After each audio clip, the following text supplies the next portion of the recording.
again, beautiful artists, and welcome back to another episode of Paint Along with Skye. If you're new here, welcome. My name is Skye and I post beginning level acrylic painting tutorials here on YouTube every Saturday. So hit subscribe if you'd like to join the fun and paint along. Hit the bell icon to be notified when I post a new video. So we are now in September, which is the beginning of my favorite time of year, which is the fall. So I have a really appropriately themed autumn walk painting for us today. I'm going to be using 4 brushes for today's painting. So rather than my standard square big brush, I have a slightly curved, but still fairly wide big brush here. And then I have a standard medium size and small brush that I use for most of my paintings, as well as the tiny detail brush today.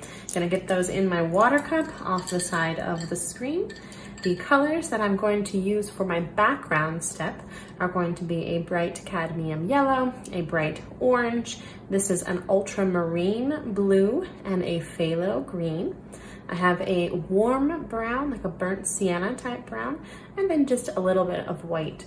We're going to be starting with fairly light colors and just blocking out the kind of main background shapes to start today. And like in many paintings, we'll take a break halfway through, let that layer dry, and come back for more. Okay, let's see. Let's go ahead and jump right into it. I'm going to use the largest brush that I have here today. Oh, and if you'd like to see a materials list of everything that I use and the types of brushes and paints that I recommend, there is a link to that in the description box below too, I want to mention. So we're starting with the biggest brush that we have today, and hopefully it's something that's slightly curved. And we're going to start with a nice light yellow. And this is going to be kind of like the sunset, I'm thinking. So this is the sunlight itself. So we're going to go really light here with lots of white. And this is going to be sort of the main focal point here, like where the camera is pointed. And this is going to be our beautiful little sun poking out between our gorgeous fall trees. Okay, and the bottom part of my canvas here is mostly going to be my road, my path. So I'm kind of working in the sky right now to start. Okay, so very loosely there, like a sunset. Nothing too exact, or sunrise if you're an early morning person like I am, and you'd be walking a gorgeous path like this at, like, you know, sunset or sunrise early in the morning. It's around 6 a.m. here right now. Now I'm going to rinse my brush. I took even a little bit more white to kind of just fill a little bit more space in here. And now I'm going to take a little bit of my ultramarine blue and mix it with white. We're going very light here, working with our lightest colors first today and sort of working our way up to more vibrant and darker colors. And in these 2 corners, I'm going to take this really pretty light blue. Just moving my brush all around here. I'm going to go pretty close to my yellow, but I'm not going to go into the yellow. I'll show you why in a minute.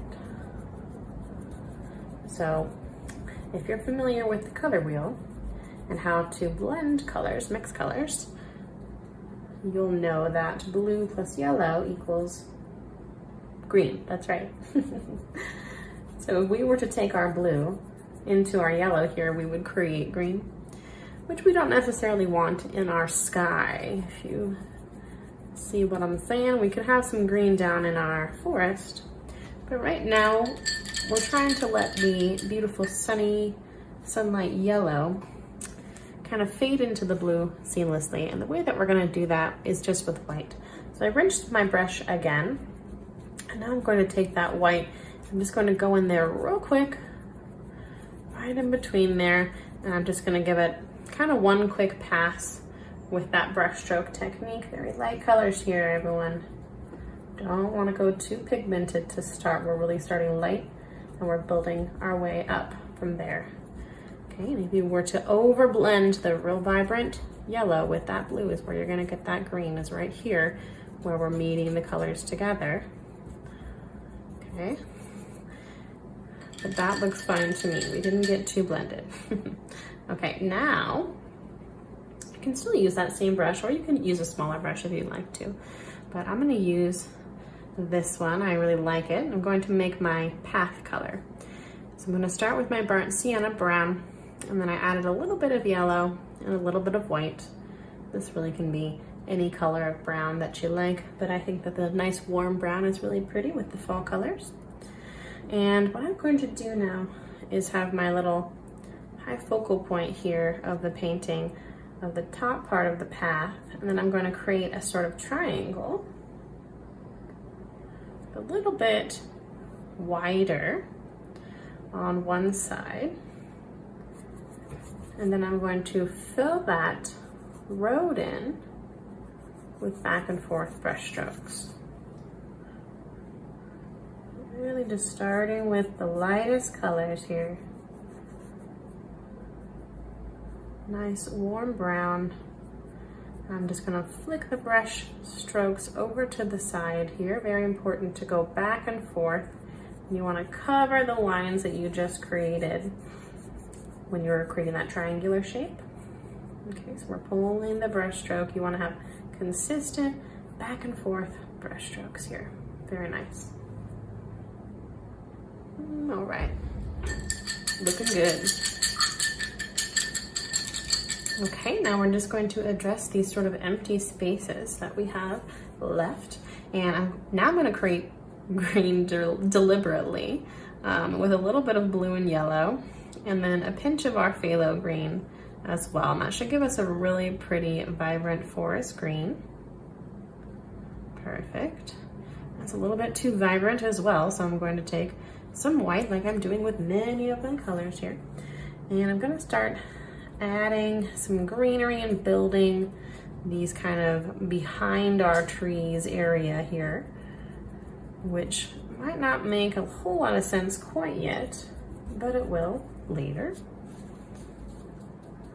Working from the background to the foreground and working kind of with our lighter colors first and then into our vibrant tones. Okay, looks good. Liking it. Starting to envision my little world here. All right, now we're going to do a little bit of sort of foliage underneath where our trees are going to be later. And these are the trees that we have that are going to be those beautiful fall colors. So I'm going to mix my orange with my yellow. And I'm gonna take a little white too. Nothing too crazy vibrant yet, although it is pretty vibrant already. And I'm gonna take kind of the white spaces here and start building up some of our first fall colors. It's okay if the orange blends with the green that you have there, but you don't want it to blend too much. You'll get sort of like a neutral brown, which is 100% okay for our forest floor. But it's not like, I'm just like the kind of person that loves like really vibrant rainbow colors that are very saturated. So if you like neutral colors, you know, and you can blend this area a little bit more, but my style is always sort of graphic and cartoon-like. Not graphic as in violent, the opposite of that. Bright colors and uplifting themes. Okay, looks good. I'm gonna take a little bit of yellow now, sort of in the remaining spaces. It's okay if your yellow has a little bit of orange in it, and if you're running out of space on your palette, because we are almost done with the first part of today's painting.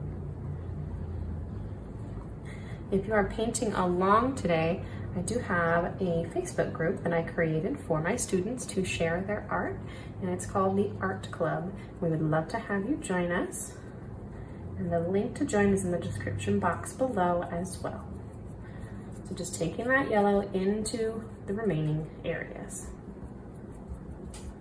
Very pretty sort of watercolor feel that we're getting. So into the remaining areas, but then also sort of a little bit all through as like an accent color. And I'm starting to sort of build up what will be the tops of trees back there.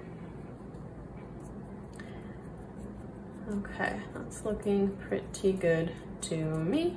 Making sure I don't have any gaps. And decided I needed a little bit more orange. Pretty. Okay, liking it. All right, that looks pretty good to me. Once you get to a point where you think you have all of your canvas filled in, and you can kind of see where you're gonna go in with your road and all of your shapes. Just remember that this is just the background, so we're just kind of having fun with colors right now. All right, I'm gonna go ahead and let it be and take a step away, and we're gonna let this dry, and we're gonna come back with a whole bunch more. So I'll see you all in a few. Okay, welcome back, artists. We have a dry background and fresh colors. This time I'm using yellow, orange, red, white, black, and brown. We are going to do sort of a final little piece de la resistance step with our cute little couple. And I am gonna use blue for that, but I'm thinking we're gonna let this layer dry as well that we're about to create. So this is gonna be kind of our mid layer. And then you can add your couple, or you can add a single person or a little kitty or whatever you like in your gorgeous path. But let's go ahead now and work on all of our trees. So I'm going to grab my second to smallest brush here, and I'm going to create my main tree color, tree bark color here, which I'm going to use black and brown together and a little bit of white as well, just a pinch. Okay, and now I'm going to start on the trees that are far in the background. So right here at the very tip top of our pyramid, making sure to roll your brush in that paint so that it comes to a nice point. And I'm also always being wary that there's no drips coming down the brush. You don't want to have that. It always happens to me. Okay, now little tiny up and down brush strokes back here on either side. And we're going to sort of follow our diagonal as we work our way here to the foreground, getting larger as we go, and being wary here, very careful to make sure that we don't end up going diagonal like that. Okay, so you see how my brush is up and down. I'm going to stay up and down the whole way here. I do a lot of teaching with this sort of angle where you have a path. I've had a few different kind of iterations of this painting throughout the ages of my teaching. And that is a common mistake that I see happen to people. So as we get closer to the foreground, we work our way down our little triangle. Again, our brush strokes are going to be longer and a little bit wider as well. So just fatter. And these are going to be all the little trees back there in the forest. And kind of poking out behind here as well. And some of these trees might have little additional branches, like so. Being very light-handed with the brush. Okay. Looking good. Just the trees themselves now, and then we're gonna add the color. So it might look a little strange right now, and that is completely okay.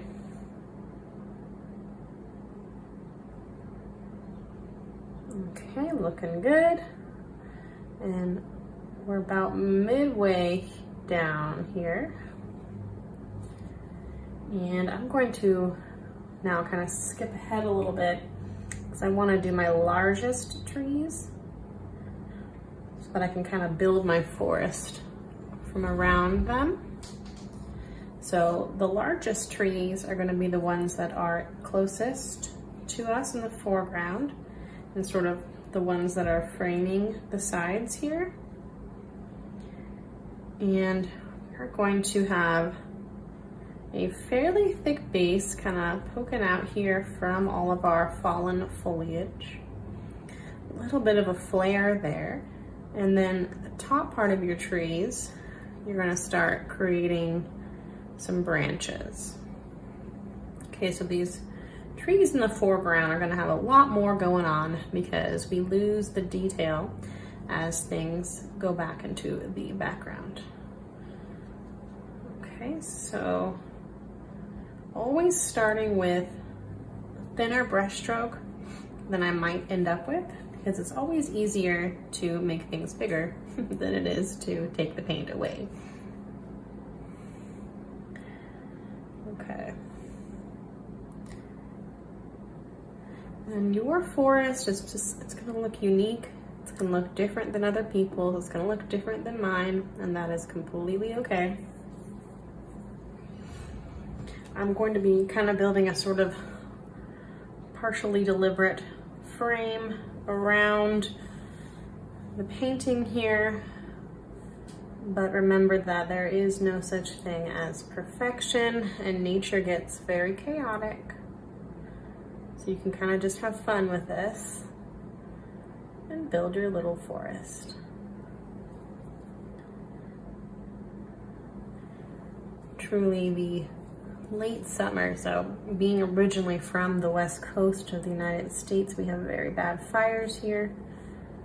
So September, at least where I am now, sort of marks the end of the fire season. My heart goes out to anyone in California or Oregon or Washington, where the states that I lived in for many years, that are all experiencing terrible wildfires right now. Here we're fast approaching fall, and it is very beautiful and idyllic.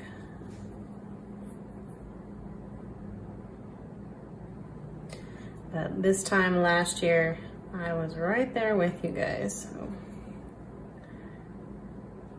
I can feel for you, and I hope everything ends up as good as it can for you. Okay, and now I have just kind of that in-between gap section here. So I'm gonna have sort of medium-sized trees. Okay, and some of these can be poking from behind, but I think I'm gonna take some of these lines down. And don't forget your little side branches on the background trees as well.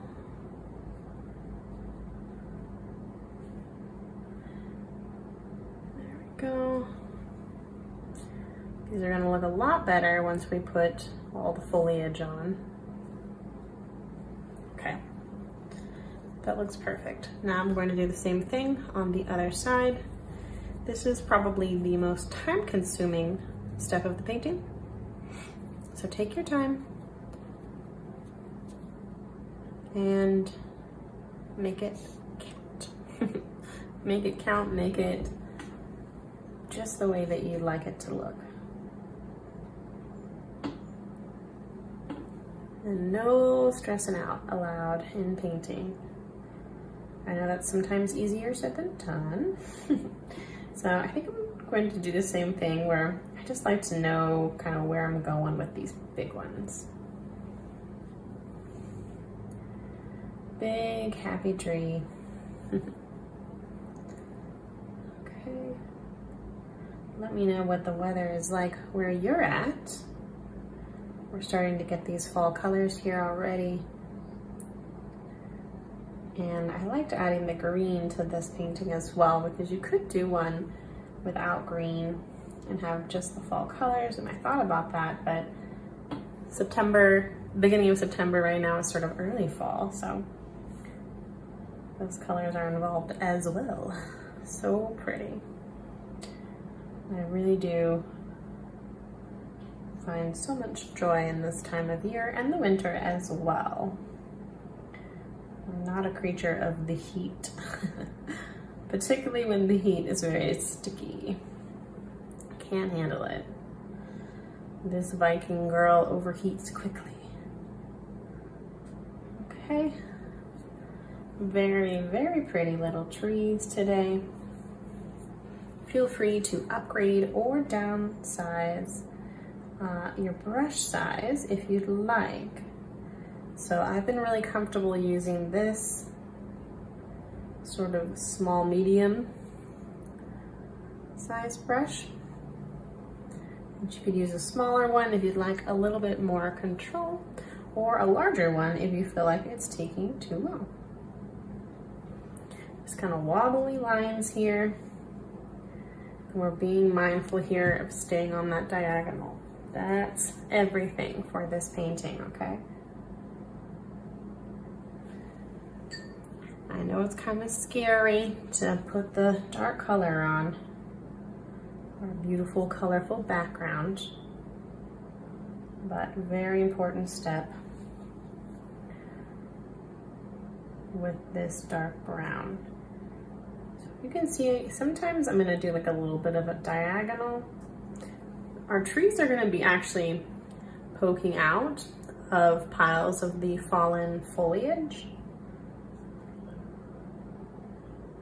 So they have there'll be different shapes, each little base here, but generally you wanna have sort of a little bit of a flat base or a slightly diagonal one. Okay, that's looking real nice. Really just see how this builds itself. You get that diagonal and you just build from there. Being very gentle so that my brush strokes kind of trail off when I'm at the top of my trees or at the end of my branches. Almost finished with this step. Kind of pulling those branches up. Very magical forest. Could be considered spooky. Not that spooky though. Once we get closer to Halloween, that's where I'll pull out the really spooky paintings. I love a good spooky forest too though. But this one is a little bit more serene. I'm going to add a few brush strokes that aren't right on that diagonal. Rather, they're like further back in this forest. They're not this immediate front tree line.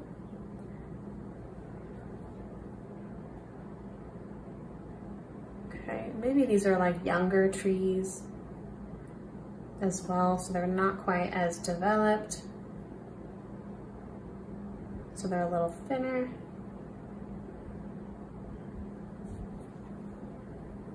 I just think that brown looks really nice with that almost watercolor-like background.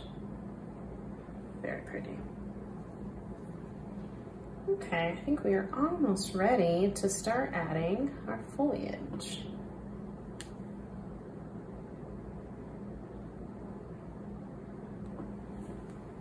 So cute. Very idyllic. Serene, lovely. Okay, while we still have that dark brown mixed up, let's go ahead and add a little bit of shadow onto our road. And back here, right where those really tiny trees are, I'm going to do just the tiniest little brush strokes back and forth, sort of like some shadows.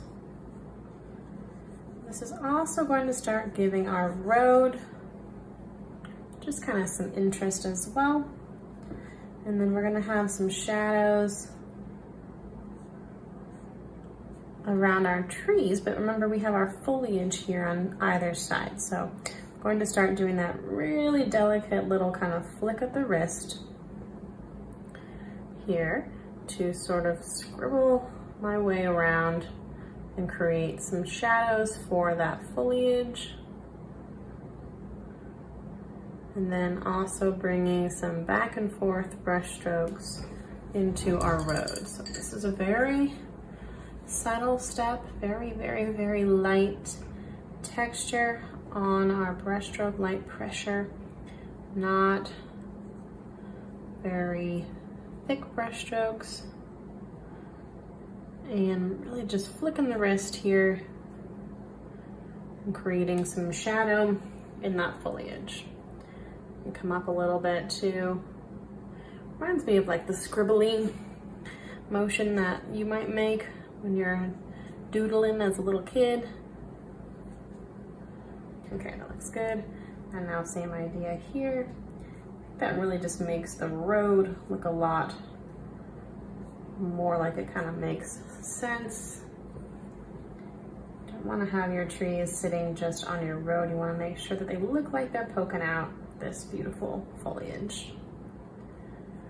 And then yeah, just a few brush strokes coming from either side for the road. Like we already have, like we have like a winter landscape now, like of dormant trees.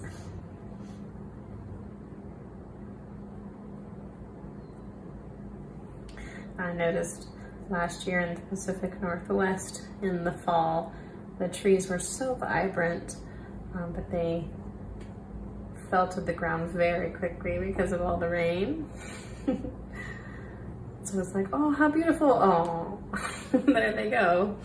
Oh, well, such is the nature of life, though. I think that the impermanence of it all kind of is one of the reasons that it's so beautiful. Okay, and just a few more brush strokes, I think, in my road to add some nice shadows. And that's looking really nice. Okay, now I'm going to take a real light brown into my road, very light brown. And I pull a little bit of yellow in there as well. There we go. For a highlight color in our roads, this is almost like a beige. I'm going to put a few brush strokes kind of right in the center here. Like the light is cutting through the forest and lighting up our path. Very pretty. Okay. Lovely. Now let's go up into our treetops. Start adding some of those gorgeous colors. And let's go ahead and start with yellow as well. So again, we're sort of working our way to the darkest. We're gonna start with the lightest, which is gonna be our yellow. And here's where I'm going to use that sort of medium large brush. And I'm going to start with my trees that are right on the horizon because they would be lit up by the sun. And then I'm going to start building some color up in each area as well. Sometimes you'll get trees that are like all one color. Sometimes you'll get trees that turn all different colors. So I'm kind of taking all of my fall colors into my tree rather than doing like one tree per color. But I did notice that last year as well, that many of the trees were like just orange or just red. It's so stunning. Okay. And we would have some up in the tree, but we're gonna add some down below as well. You could use a square brush for this too, if you like. It would be okay. And I kind of like the curve of this brush. I think it's very pretty. I'll add a little bit more white here just to make sure that it's nice and opaque. And with yellow, sometimes the color is just not very vibrant. So you have to come back and add a second little bit there.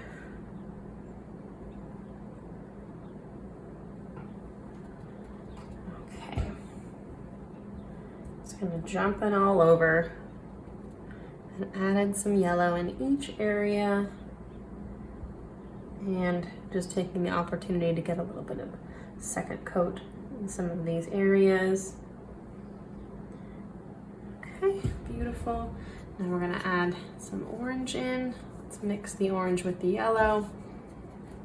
Very pretty. I'm gonna add just a tiny bit of white. Now we want to have more vibrant colors though than we started with today. Okay, very nice. And it's totally okay if your colors begin to blend. That's a good thing. You also kind of want to lose sight of some of your branches.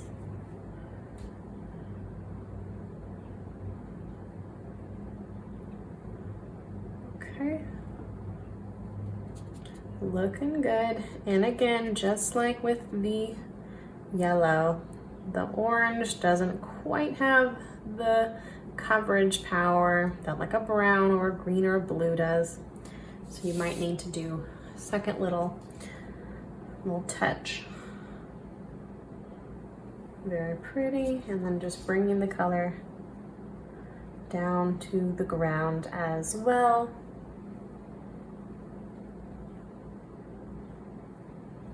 And you want to have a little bit of peekaboo blue sky behind your trees. I think this is looking very pretty. Can't wait to see everyone's art in the art club. It's my favorite part of the week, to see what everyone did and what it turned out like. Okay, beautiful. Sometimes it helps to kind of step back a little bit from your painting. And now we're going to add red. Red is the most vibrant color in our composition today. And we're just going to be adding those in the same kind of areas as our orange and our yellow. Overlapping in some areas.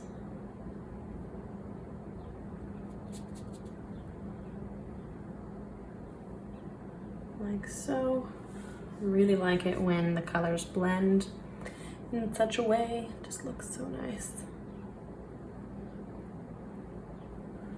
Little dollops of red all throughout.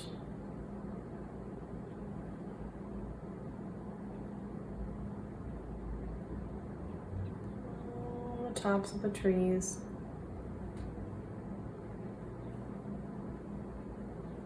Adjusting as need be.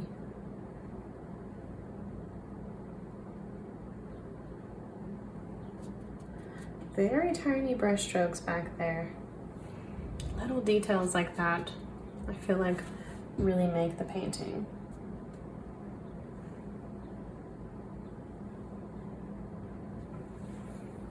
Very nice.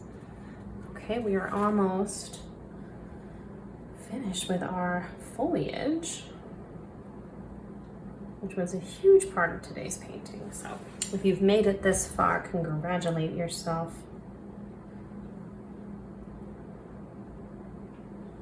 Okay, that's looking pretty good to me. I'm gonna do one more, just slightly darker red, just by adding a little tiny pinch of black and adding that in just some of my red brush strokes here. Just kind of right on top, just to add a little bit of variation within that color, a little bit more opacity as well, and to just have one more dark tone, and to have a color that matches my fingernails. I do these things on purpose. I match my nails to the painting. I hope you notice. Okay, I'm gonna take my small brush now. I'm just going to do a few more brush strokes on my trees with a little bit of black. You can just kind of throw a little bit of black in each of these little visible tree areas. Like so, kind of just in the front parts. As a nice little shadow, additional color there. Okay. And now, if need be, you can step away and let your canvas dry again, because you're gonna need this center area here to do your little couple. So I think I am gonna let mine dry for just a little bit, and I'll see everyone in a minute, okay? Okay, welcome back. We have our last little piece de la resistance step now, which is just gonna be our cute little couple walking here in our path. I got fresh colors at break, so I have blue, white, and black. That's all we're gonna need. I did rinse my brushes at break as well, second break. All right, now I'm going to grab the second to smallest brush again, and I'm going to start with a white rectangle.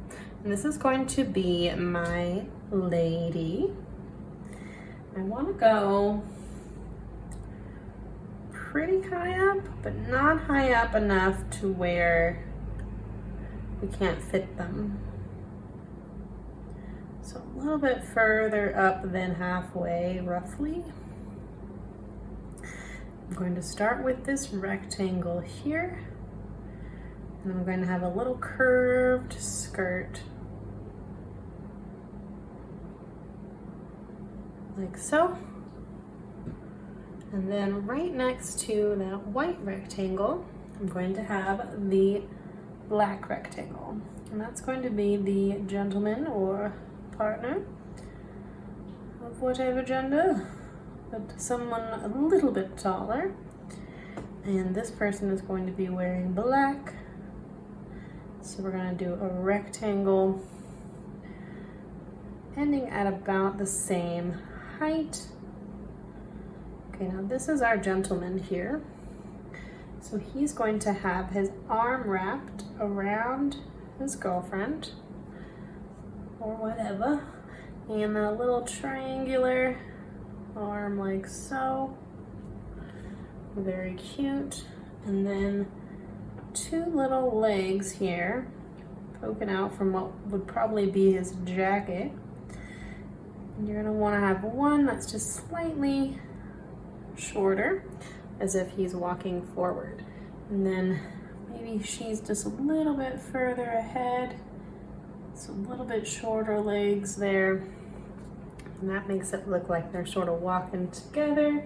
Very cute. And then real quick, her arm as well. We're gonna take that white of that dress or coat and just kind of flip a little arm right out, just a little boop, like so, as if it's kind of swinging in front of her. And now let's create our umbrella shape. So you can do your umbrella with any color that you'd like, but I'm going to use blue. Blue is the complementary color to orange, which is sort of the main color of my composition here. Oh, and I do want to mention I have a course on color theory, including how to blend colors and how to create colors, and also how to create color combinations that are pleasing to the eye.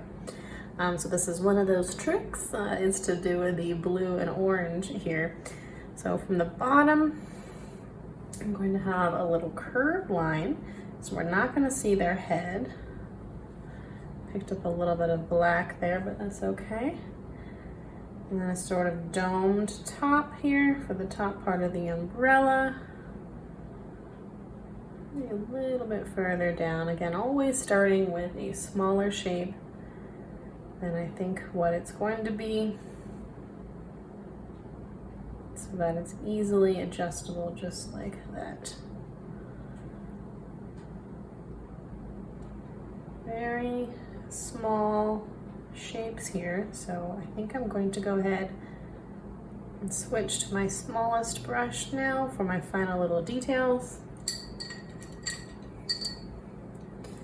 All right, and I'm going to just grab a little bit of black just on the tip of my brush, and you can kind of clean up the shape if you need to. From their feet, we're going to have some shadows. So we don't need to worry about shoes or feet, which just makes our life a little bit easier today. And a few shadows right behind them.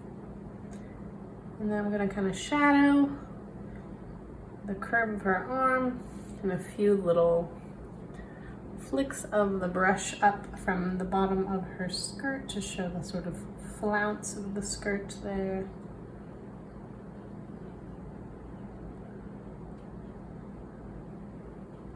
Like so, and I did a very light outline.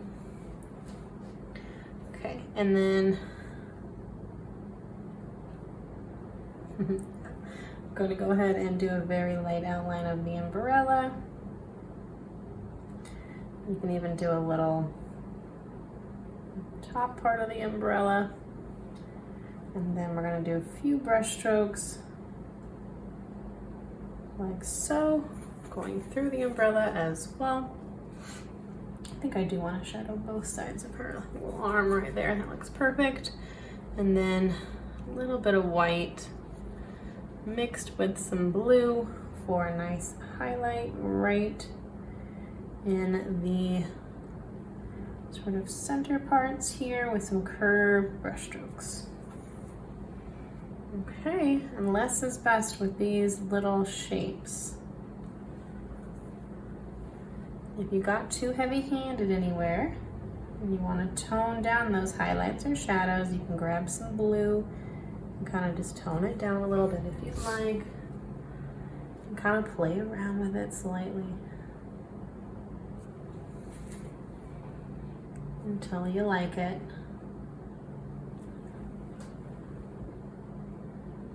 There we go. Trying not to be too perfectionistic.